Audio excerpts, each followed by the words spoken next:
What's going on, guys? Welcome back to another episode of Hustle with JesseW, and today I'm going to tell you about my 2-year review of StreetSmart's Edge. Check it out.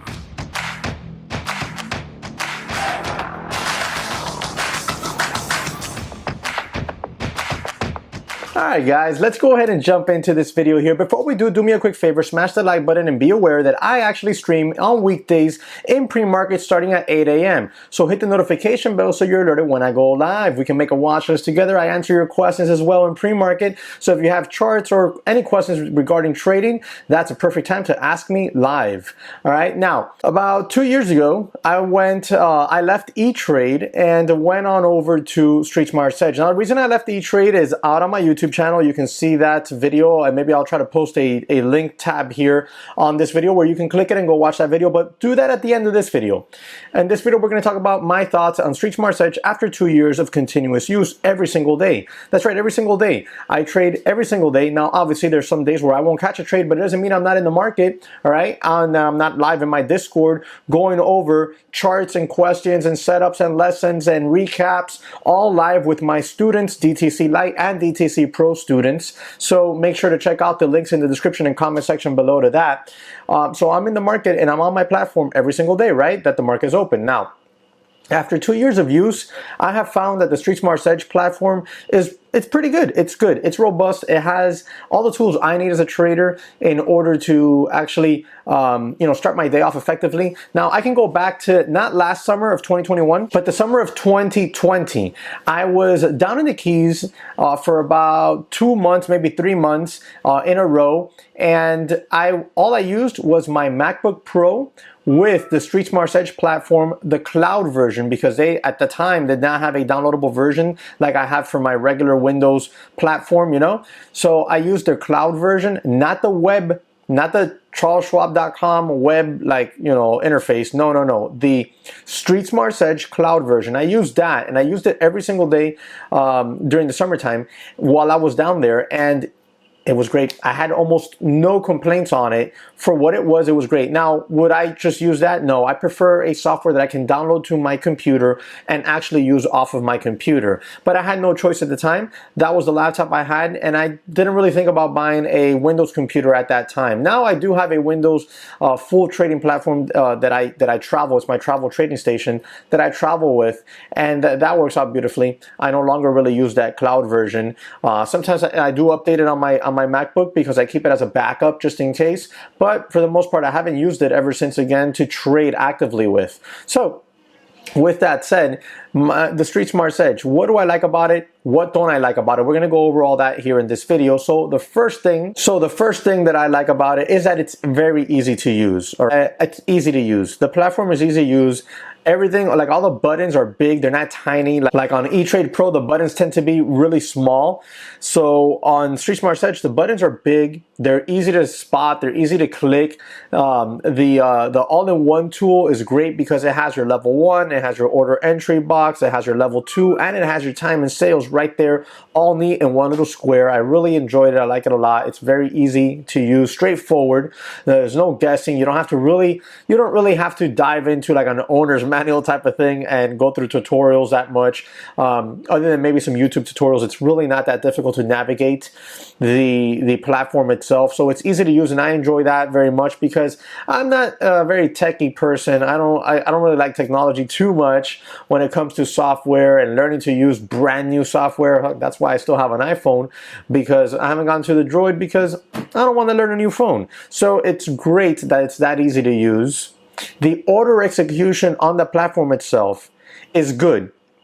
It's not bad. For the size I trade and the risks I take per trade, if it suits the bill perfectly, and I still have room to grow on it, honestly. So the order execution, and I'm emphasizing this specifically because we will go into my complaints here in a minute, but the order execution on the platform itself, nope, I have no complaints. I've rarely ever marketed, ordered in or out of a trade and been like, what? What kind of fill is that? I think maybe in the last 2 years I've had one of those, and it was like, what kind of fill is that? I should have gotten a better fill.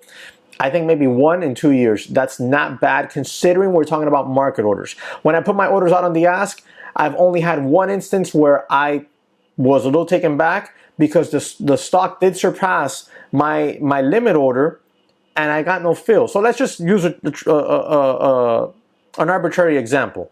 Let's say I had an order out at $7.50. The stock went to $7.56, and my order at $7.50 didn't get a fill.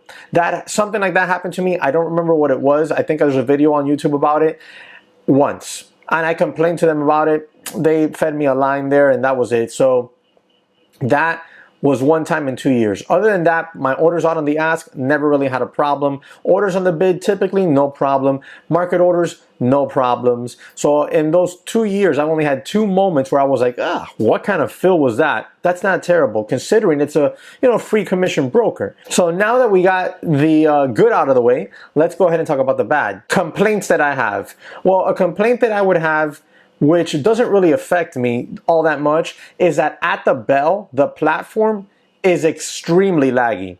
So the software, the StreetSmart Edge software itself, when the bell rings at 9:30, is super laggy. Now, I don't trade the opening bell. Those of you who know me know that I trade patterns, meaning it takes about 10-15 minutes before I really start to get into trades. Sometimes I don't really get my first trade in until 10 o'clock in the morning, right? Because I'm really waiting for those patterns, those setups to come to me, right? So trading at the bell, not something I do. Generally speaking, that's something that bothers me when it's laggy, because I don't care. I'm not using it. However, when I have overnight swing trades and the bell rings and I'm putting out orders on the ask trying to get fills, I won't even see if I get a fill or not. I'll know I more than likely got a fill if the price action went in my favor and surpassed my limit order on the ask. I'll be like, okay, I got the fill. But on the platform itself, it won't show, like on the open order box, it won't show my order getting filled. I go over to order statuses, it won't show anything. I'll literally have to shut down the platform, restart it, and when I restart it again, then I'll see that my orders had executed. Or I'll get my email alert with my order executions that I always get. So that's a complaint, that's a problem.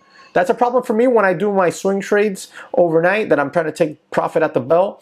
And I know it's definitely a problem from anyone that likes to trade the opening bell. I don't care to do that, so it's not a problem for me at that point. But the fact that there's lag at 9:30 on the platform itself, that is a problem. My next complaint is going to be that when the bell rings at 4 o'clock and the market closes, I think it's like 5 minutes of freeze. You can't buy or sell any stock. Now, I've noticed that with, at least I think I've noticed that with ETFs. ETFs, you can trade options on ETFs like the SPY. You can sell them after the bell rings. So the first 15 minutes, you can sell out of those positions. I've done it. That's standard. However, with StreetSmart Edge, with Charles Schwab, if I'm not mistaken, and I've noticed this, and some of my members have seen this too at the DTC, the bell rings at 4 o'clock, and they're trying to get out of stock positions, and they can't. Because for 5 minutes after the bell rings, you can't close a position.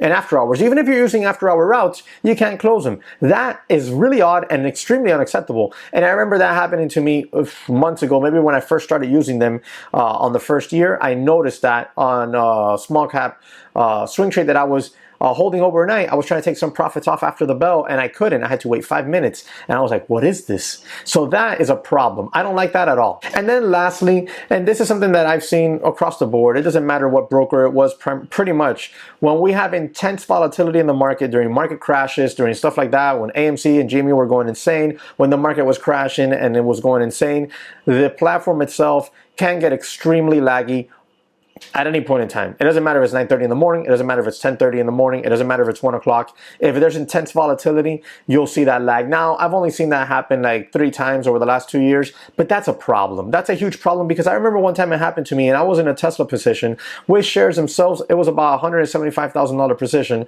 and the platform was super lagged.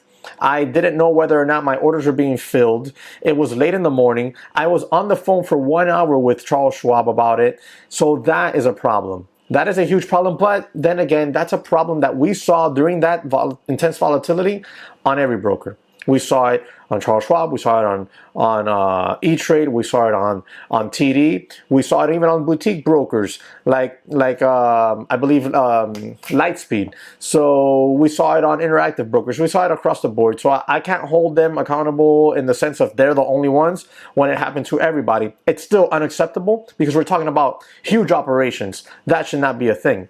But Those are the complaints that I had, and those are the pros and cons that I had on StreetSmart's Edge. So far, it suits the bill. I'll continue using it, but I know eventually I'll probably go away from it in the future.